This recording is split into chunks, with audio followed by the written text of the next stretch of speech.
Alright lads, today I'm hopefully going to give you a complete guide for helicopters in War Thunder, with the exception of simulator battles. Alright, let's jump straight into it. In order to unlock your first non-premium helicopter, you'll need to have researched any rank 5 vehicle from either plane or tank from that nation's tech tree. Here you can see I have researched a rank 5 Soviet plane and not a rank 5 Soviet tank. You only need one type of vehicle, not both.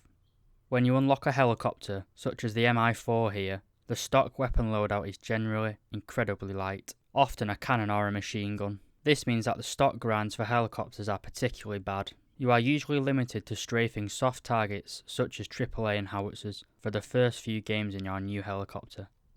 A talisman can decrease the grind by dramatically increasing RP rewards for actions in your helicopter. However, this costs Golden Eagles, not an option for a lot of free-to-play players.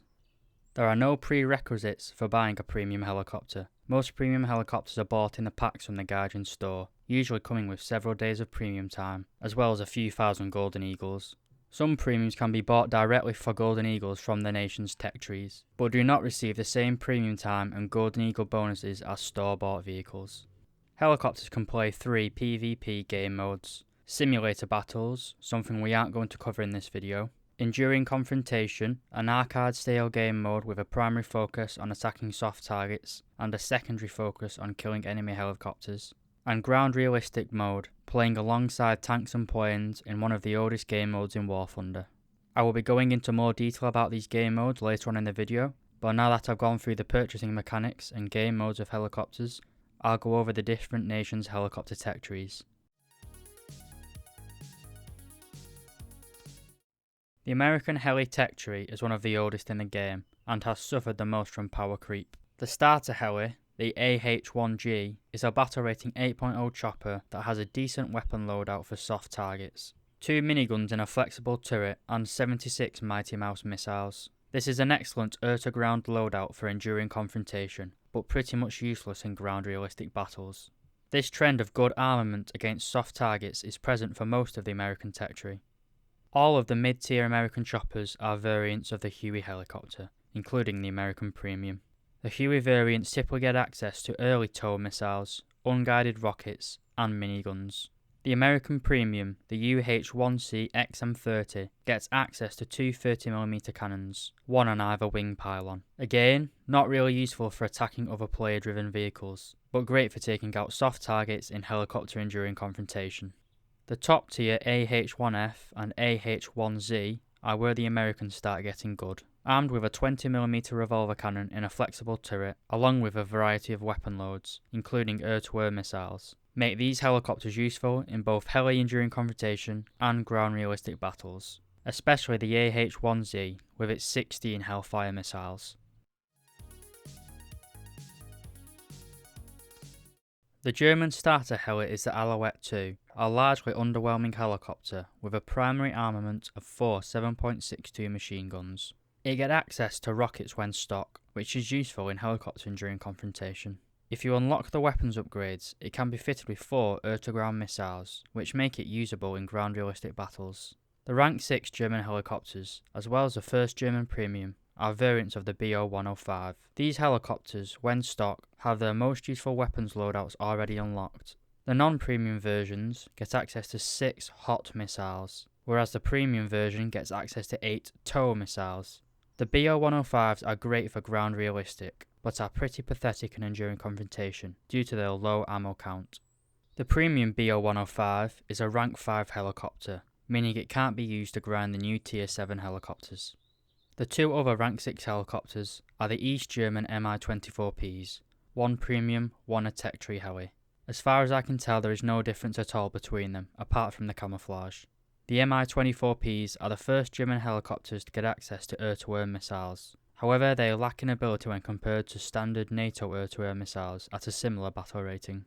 They can carry a large amount of weapons, ranging from air-to-ground missiles, unguided rockets, and even traditional 500kg bombs.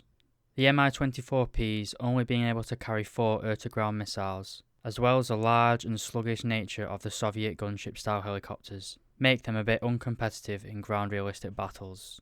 Instead, their large unguided rocket loads should be used for effect in ground attack in helicopter enduring confrontation. The last German helicopter is the Rank 7 Eurocopter Tiger UHT, one of the new choppers in the game, armed with stingers and laser-guided missiles, making it useful for ground attack as well as directly fighting other enemy helicopters.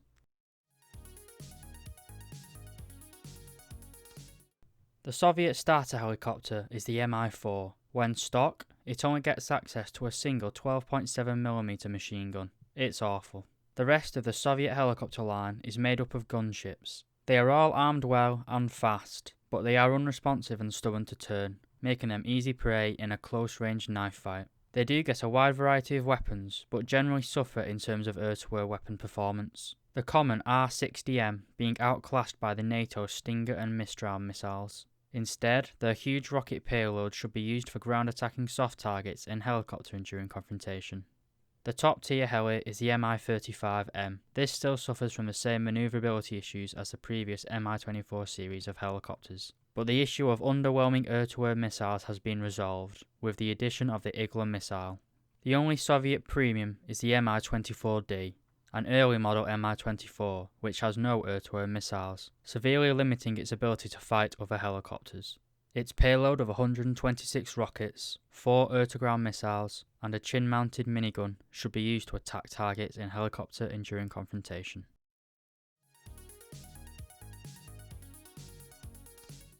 The British helicopter line is essentially just two different choppers. You have the Scout and the Wasp. They are the same helicopter. The different names are due to different variations of the airframe. The Scout, being the Army version, has traditional landing skids. The Wasp, being designed for the Navy, has 4 wheels for easier movement on the decks of ships. In game, there is no real difference in performance, weapons loads, or playstyle between them. They both get access to 4 air-to-ground missiles when stock, meaning they are pretty useless in helicoptering during confrontation, and somewhat usable in ground realistic. The other helicopter is the Lynx. This in my opinion is a great helicopter. It doesn't get a rotatable gun turret, but makes up for it with 4 Stinger air-to-air missiles. As well as the Stingers, you can carry rockets, TOWs, or Hellfire missiles. You can carry 2 Stingers and a fixed 20mm cannon if you'd like, but I prefer the 4 defensive Stingers. The British premium, the G-Lynx, is essentially a copy of the regular Lynx, only faster, but with more powerful engines. Japan at the minute only gets access to 1 premium helicopter. It does not have access to a dedicated helicopter tech tree. The premium is the AH-1S. It gets a 20mm revolver cannon in a rotatable chin turret, which is great for soft targets. It gets a range of weapons loadouts, the most useful being the 8 TOWs and 38 Mighty Mouse rockets. This premium is great for supporting a Japanese tank lineup. However, with no Japanese heli tech tree, you have nothing to grind with it.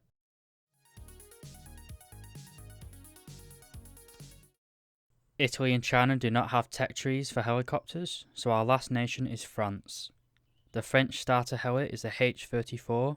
It's a decent starter, coming stock with rockets, machine guns and 2 air-to-ground missiles. The H-34 is followed by the Alouette 2 and 3. These helicopters are largely forgettable. The Rank 5 Premium, the IAR-316B, is essentially an Alouette 3 with 6 air-to-ground missiles and a healthy dose of rockets. However, if you are purchasing a premium French helicopter, you may as well buy the Tier 6 one. The Tier 6 Premium, the Tiger HAP, is the king of helicoptering during confrontation at the minute, borderline overpowered. It combines weapon load, speed and agility. The other Rank 6 helicopters are all variants of the Gazelle. These are light helicopters with very light weapon loadouts. Both Gazelles have bad stock grinds, but the second Gazelle, when upgraded, can carry 4 Mistral anti-air missiles, which make it a very potent helicopter hunter. The French Rank 7, the Tiger HAD, is similar to the premium HAP. It has additional power and gets access to Hellfire missiles.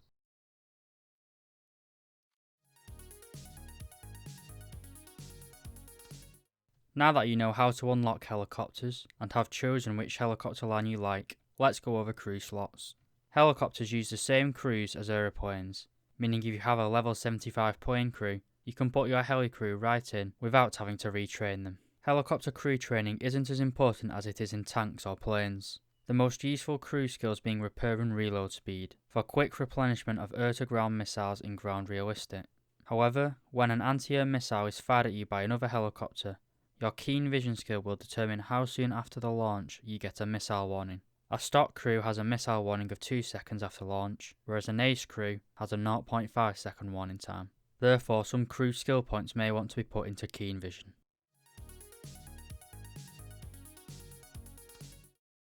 Now that you have a helicopter and a crew, let's go over some controls. These are just my personal preferences. Maybe you want to change something, that's completely okay. We'll start from the top of the controls menu.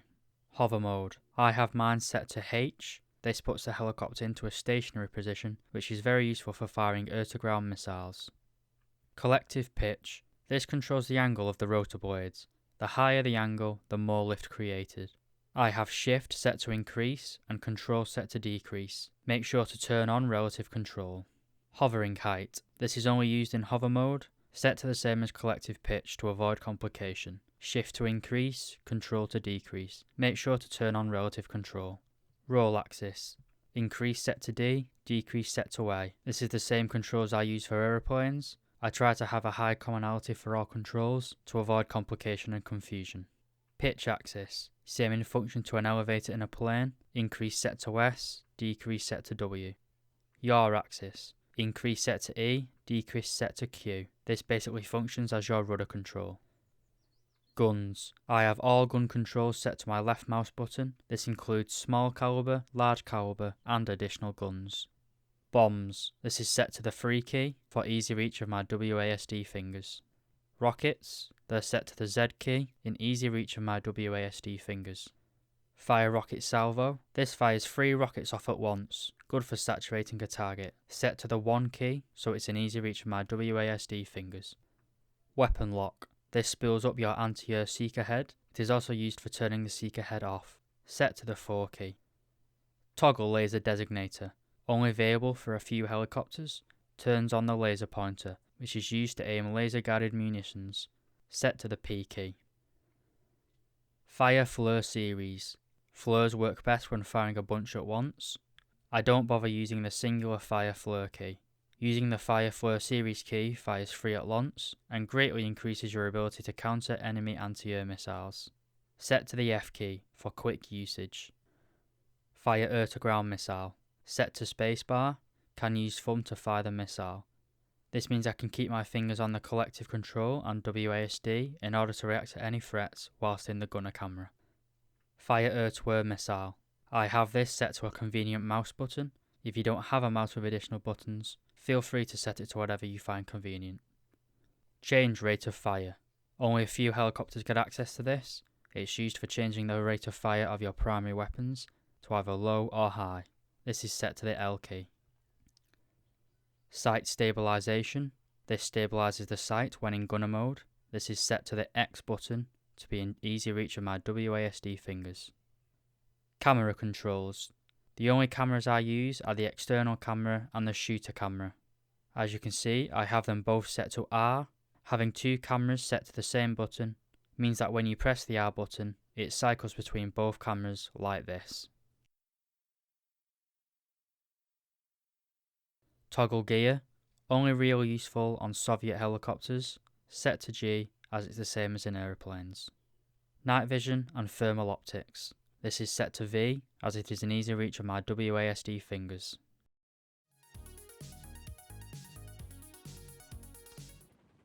Now that we know our controls, let's do some manoeuvres. As you spawn into a helicopter battle, you will be met by something similar to this. You will notice that the RPM, or rotations per minute, is in the red. This is due to our RPMs being too low to effectively take off. In order to take off, we need to increase our collective. The collective is a pitch of the rotor blades. The higher the angle, the more lift we produce. We can increase our collective with our shift key. Raise your collective to around 25% and let your RPMs rise. When your RPMs turn green, raise the collective up to around 90% and then slowly increase up to a full 100%. This will get you airborne. Now that we're in the air, I'll put it in hover mode. For me, that's the H key. When in hover mode, you will see that the collective percentage under the RPM has been replaced by hovering height. The same way we increase and decrease hover height is the same we increase or decrease our collective pitch. To exit hover mode, simply press the H key again. The speed indicator is located below the collective indicator. Underneath the speed indicator, you you will find the weapons ammo counter. This will display how much ammo you have left. Underneath the weapons, and if you have access to them, will show you your remaining amount of fleurs. If we now look towards the centre of the screen, you can see the flight UI. If we start to move the helicopter forward, you will see that the arrow starts to move forward. This arrow is the indicator of the direction the chopper is moving in.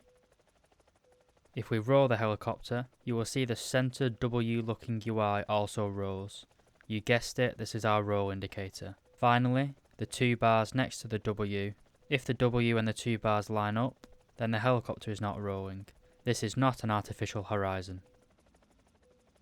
If we look to the right of our screen, we can see another UI with two numbers on either side, with the right side having a chevron that moves up and down.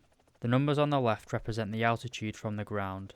This does not represent sea level, it is the physical ground beneath your helicopter. The numbers on the right represent your climb rate in meters per second. When the chevron is in the middle, the aircraft is travelling level. When the chevron is above the centre, the helicopter is climbing. When the chevron is below the centre, the helicopter is losing altitude.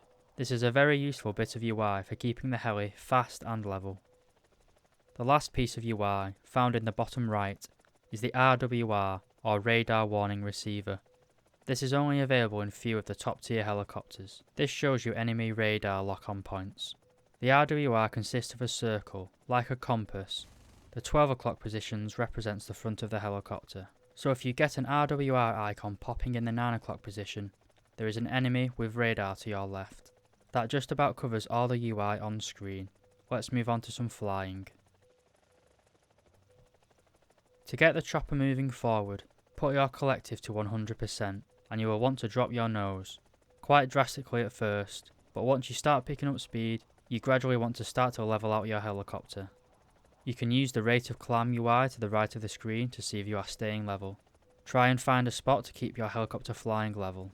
Once you're comfortable flying straight, we can try some turning. Whenever you perform any sort of turn in a helicopter, you will need to lower the collective a little. Try dropping the collective to around 70% and using your WASD keys or the mouse to turn the helicopter. The WASD keys are great for sharp, evasive turns, but they do cause excess speed bleeding. Smooth turns aren't really possible in helicopters as they are in planes. Helicopters don't have big controlled surfaces like wings or elevators. This means that helicopters with momentum can't really change direction smoothly. If you try and turn with mouse aim, you'll find your helicopter yawing but not turning. You will essentially be flying sideways. So hard turns with the WASD keys are pretty much the only option for making sharp turns. Something else some helicopters can do are snap rolls and Immelmans. Generally bigger helicopters, such as those found in the Soviet line, are unable to do these. Both of these manoeuvres require speed and altitude. Snap rolls can be useful for throwing enemies' aim off. Drop your collective to around 30% and press either A or D. This will cause you to roll. When you do a full roll and exit the roll, immediately increase your collective up to around 90% and then back up to the full 100% slowly. Immelmans are more useful as they allow you to come to a near complete stop from full speed in a short amount of time. Speed is more important than altitude for this manoeuvre, as you are gaining altitude as a result of the manoeuvre. When you are travelling fast, hold down the S key. When the helicopter has done a 90-degree turn and the nose of the chopper is facing the sky, lower your collective down to around 20%. Keep holding the S key until the helicopter is upside down. When upside down, hold down either the A or D keys and roll out of the manoeuvre, making sure to increase the collective up to around 90% as you start to level out the chopper, and then back up to the full 100% slowly. The last manoeuvre is landing. Bringing the helicopter to a standstill above the helipad and slowly lowering it down takes a lot of skill, and more importantly, a lot of time. An easier way to land is to do a rolling landing. This is essentially coming into land while still moving forward. You will have to slow down a little, reduce your collective to around 30% whilst pointing your nose slightly higher than the horizon. You may need to make adjustments to the collective as you get closer to the ground. The key is to land gently with speed. You can land with quite a lot of horizontal momentum, but very little vertical momentum. The skill of landing helicopters is judging when to start slowing down for a landing, and will only come with experience. Helicopters with traditional landing skids can literally land at speeds way over 100 km per hour and just slide to a stop. However, helipads in Heli EC and ground realistic are very short, and this isn't really a viable tactic. Give landing a few goes and you'll soon get the hang of it.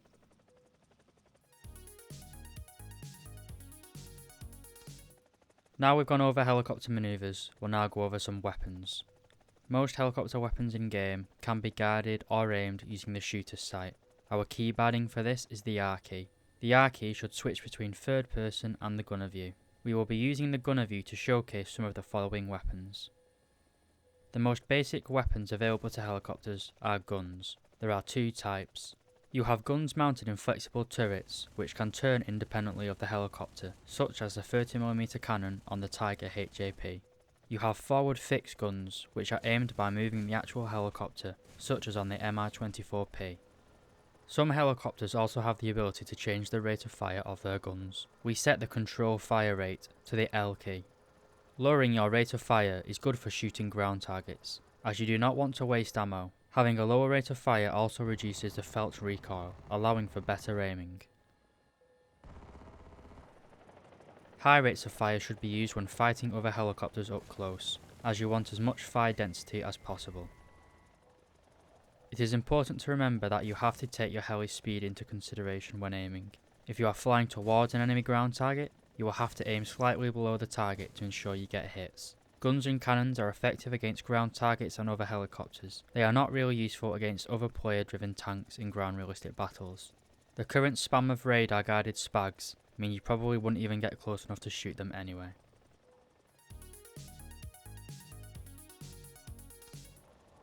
A few helicopters in the game are able to carry conventional dumb bombs. I see no point in doing this. You have to get very close to your target to bomb them, making you incredibly vulnerable. If you do use bombs, I recommend setting a bomb fuse delay of 2 seconds. If you do carry bombs on a helicopter, they do drop off one at a time, meaning if you carry 4 250kg bombs, you essentially get 4 different drops, allowing for up to 4 kills. Again, like guns, in ground realistic battles, you won't really get close enough to an enemy tank with the current spam of SPAGs.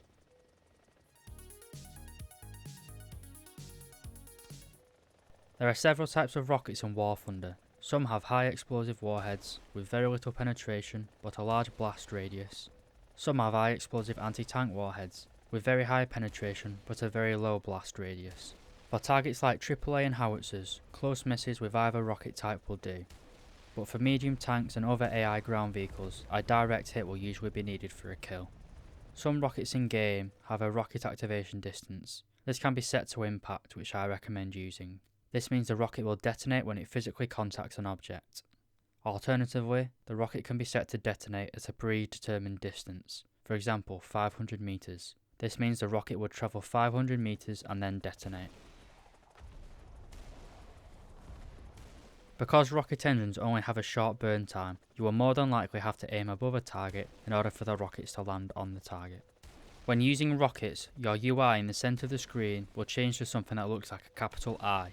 Aiming the bottom of the eye above the target is a good baseline of aim. Once you fire, use the UI on top of the target as a point of reference, aiming above or below depending on whether the rockets went high or low. Like bombs and machine guns, rockets require you to get pretty close to opponents. In ground realistic, it won't really be usable due to the SPAAGs. However, rockets are very useful in heli and during confrontation, for taking out soft targets like AAA and howitzers.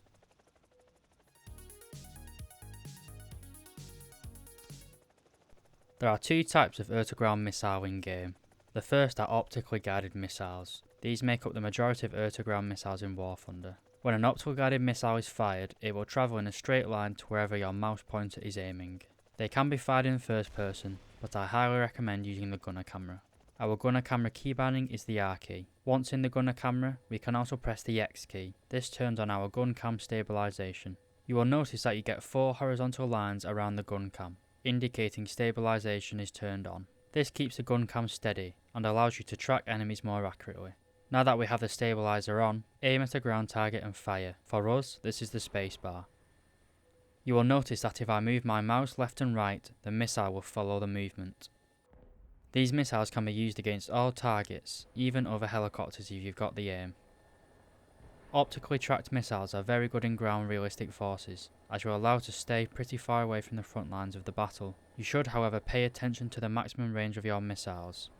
Different nations and different variations of certain missiles have differing ranges.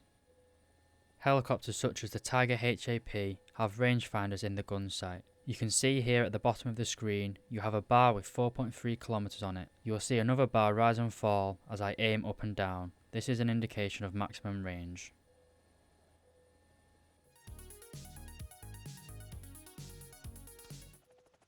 The second type of vertiground missiles are laser guided. To use laser guided missiles, first go into your gunner's sight by pressing the R key. Now you will need to turn on your laser designator. For us, this is the P key. When the P key is pressed, you should notice a rectangle appears in the centre of our aiming reticle. Laser guided missiles look for a laser reflecting off a target and home onto that target. This means you have no direct control of the missile in flight. When a laser guided missile is launched, it will climb into the air, look for the target, and then come back down on top of the target. This means laser guided missiles often attack the weakest part of a tank, the roof. Using a laser designator is easy. Simply keep the rectangle over the target. You do not need to lead targets with laser guided munitions. The missiles automatically lead their targets, as long as you keep the rectangle on target. To fire a laser guided missile, for us it's the same as the optical missiles, the space bar. When you fire a laser guided missile, you will see a countdown begin in the UI next to the ammo counter. This is the time left until the missile hits. Laser guided missiles tend to have greater range than optically guided weapons, as the laser guided missile climbs into the air and essentially uses gravity to fall back down on top of a target. However, laser guided weapons can't be used against other helicopters, where optically guided missiles can. When given the choice, I choose laser guided missiles over optical. The combination of greater range as well as top down attack make these things lethal in ground realistic battles. However, optically tracked missiles are more useful in helicopter and during confrontation, as they can be used against both helicopters and ground targets.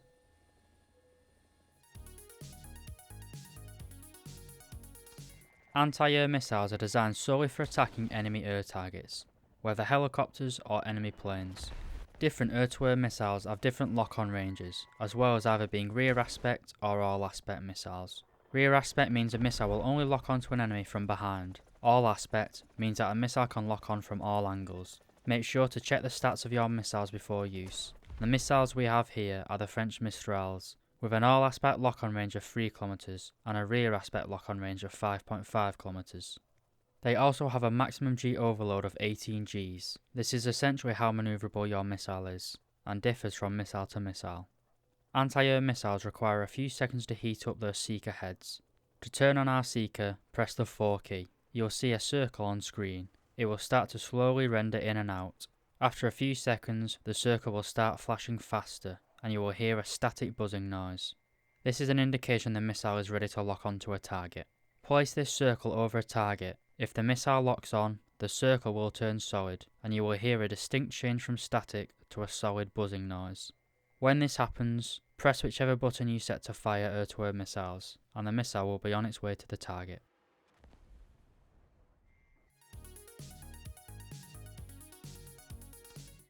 The only way to avoid air-to-air missiles, other than hiding behind cover, is the use of flares. Not all helicopters get access to flares, especially the lower tier ones. Flares alone usually don't work by themselves. You need speed as well. The most effective way to dodge a missile is to have speed, pop flares, and then take evasive manoeuvres. Generally, the sooner you can pop flares after a missile is launched, the better.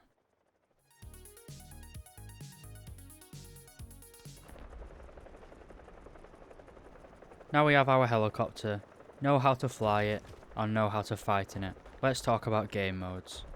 The first game mode we will covering is Helicopter Enduring Confrontation. This is an arcade style game mode, and you will receive arcade reward bonuses. Unlike playing arcade battles, if you run out of weapons, you will not reload them in the air. You will need to return to a heli base and land, similar to playing realistic battles. Enduring Confrontation has no balancing system, so 8.0 helicopters can fight against 10.0 helicopters, so you may want to avoid them if you see them in battle. But even if you die, you have unlimited respawns in theory. You can spawn in again by paying a small cost in silver lions.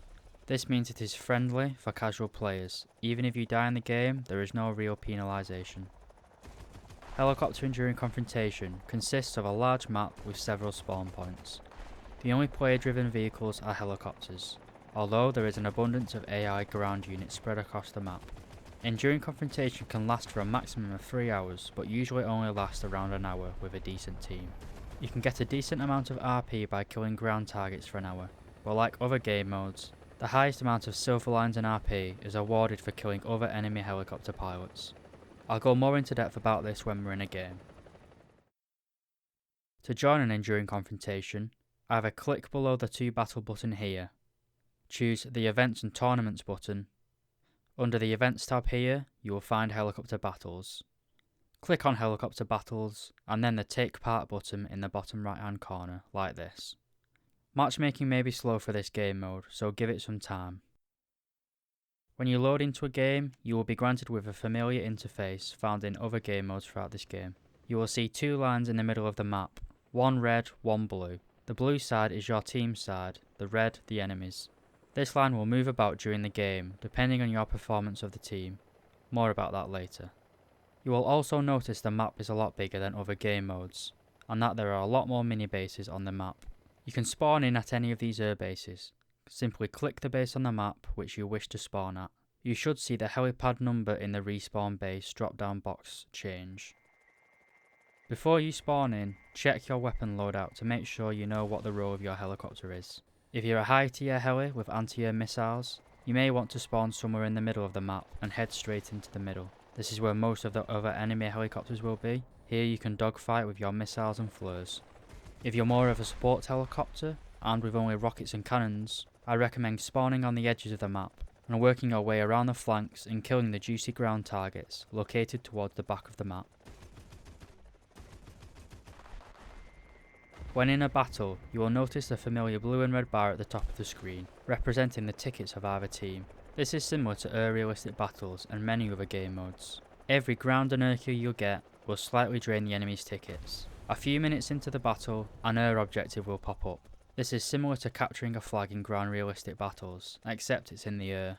In order to cap the air objective, you will need to kill all the enemies in the contested area. Winning air objectives is the best way to drain the enemy's tickets. If you win the contested area, you will drain some of the enemy's tickets. A few minutes later, it will spawn a ground battle in the enemy's side of the map. This is a target dense environment, providing a lot of ground targets in a small area, allowing you and your team to quickly rack up ground kills for some extra RP. If you destroy all the enemy's ground units, you will drain more of their tickets. If you lose the air objective, it will spawn a ground battle on your side of the map, meaning you will have to defend your friendly units from enemy helicopters. If all your ground targets are destroyed, your team will lose additional tickets. This cycle of air objectives, followed by ground battles, continues until one team is out of tickets. If you die during a battle, you are taken back to the spawn screen. Here you can change your weapon loadout if you like, as well as choosing to spawn at a different helipad. If an air objective spawns far away from you and you want to help capture it, J'ing out or leaving the aircraft from the main menu, and then spawning back at a helipad is a good way to get to objectives quickly. The only penalty for doing this is the small silver line spawn cost. After an hour or so, one team will win, and you will go back to the main menu like a regular battle. It's important to remember that you will not get any rewards for the battle until it has ended, so if you play 10 minutes of a battle and then leave, you will have to wait up to usually an hour for the match to end and get the full match rewards.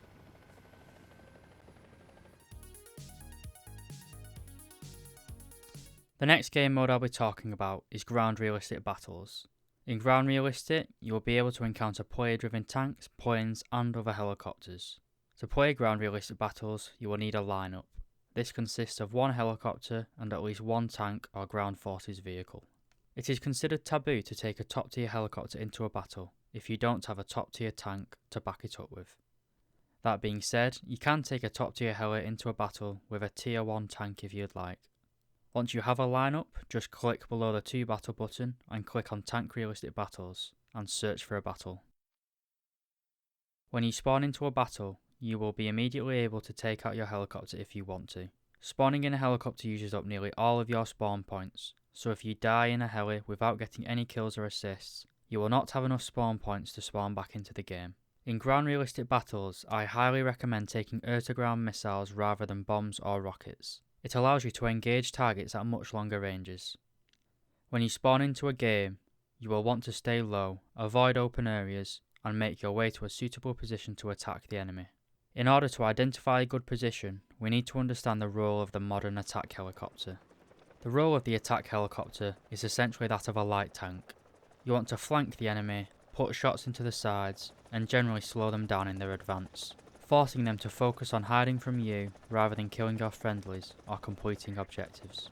You should focus on enemies fighting your friendly tanks. A good helicopter pilot keeps his friendlies alive. Even if all you do to the tank is knock off a track, it significantly helps your teammate trying to fight them. So now we know our role as a pilot, we should look for a position that has good sight lines to the battlefield. Something else we need to consider is our own protection. Many players will spawn into a game with SPAGs as their first vehicle. These vehicles have radar and can spot you from literally miles away, hence the need to keep low and out of sight. Ideally, you want to put a terrain feature between you and the enemy spawn. This usually protects you from SPAGs camping at the enemy spawn area. A good example of this is the mountain on Frozen Pass. Once in a good position, activate hover mode and go into your gun sight.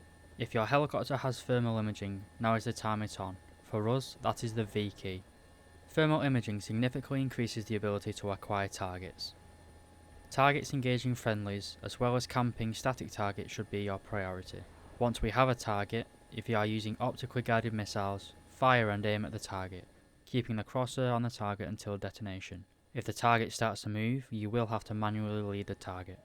If using laser guided missiles, make sure to turn the laser designator on, and keep the rectangle on the target. Even if the target starts to move, keep the rectangle on the tank. Don't try and lead the laser guided missile, they lead themselves. Aiming for the side of a tank just below the gun breech is the best way to get one hit kills. Another good way is to hit the upper frontal plate just before the turret, however extra care is needed for this in order to miss the gun barrel. Whilst in the gunner cam, it is very easy to get fixated. I recommend making a habit of coming out of your gunner's view for a quick look around every 20 seconds or so. Also, use your ears. Enemy jets and helicopters are quite loud, and hearing their engines has saved me several times in the past. Another warning system is the RWR that we talked about near the beginning. This is only available for a few helicopters. This tells you the direction of anyone locking with radar. An important thing to know is that friendly radar will also be shown on your RWR, so it's perfectly normal for you to receive radar spikes from the direction of friendly SPAGs. If you survive and use up all of your ammo, you will need to head back to the helipad in order to resupply. Once landed at a helipad, you will repair and rearm like a normal air realistic game. However, you are unable to J out on the helipad. In air realistic battles, it is usual to land and then J out. It allows you to change the weapons loadout you are carrying. However, this is not possible in helicopters, even if you are fully repaired. If you J out, you are permanently out of the chopper. Therefore, make sure the loadout you take at the beginning of a match is suitable for the entire game. If you get a few kills and then die, you can simply spawn into a tank or plane if you have enough spawn points, and carry on the battle. That pretty much wraps up everything for helicopter battles.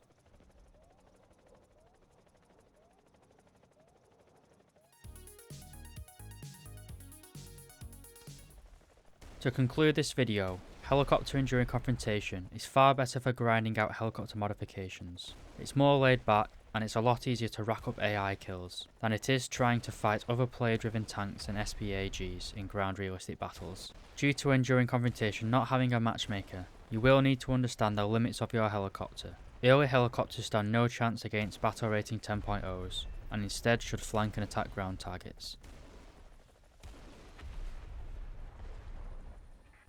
That being said, helicopters are incredibly powerful tools in ground realistic battles. They can completely bring an enemy attack to a standstill. Think of ground realistic as high risk, high reward, whereas enduring confrontation is low risk, low reward. The difference being Heli EC goes on for hours, allowing you to slowly build up RP and silver lines, whereas in ground realistic you only get one shot. With this one shot, if you do something dumb, if you fly in the open air, if you fly a little bit too high, if you stay hovering in the air for a second longer than necessary, you will be blown out the sky. But if you play it smart, use your head, and probably most importantly, get a little lucky, you can completely annihilate an enemy team. As I'm editing this in post, it has been announced that there will be a new Russian premium in 1.93, as well as what appears to be a new American premium, with the Russians getting the KA-52 Black Shark and the Americans getting what appears to be a YAH-64, an early Apache prototype.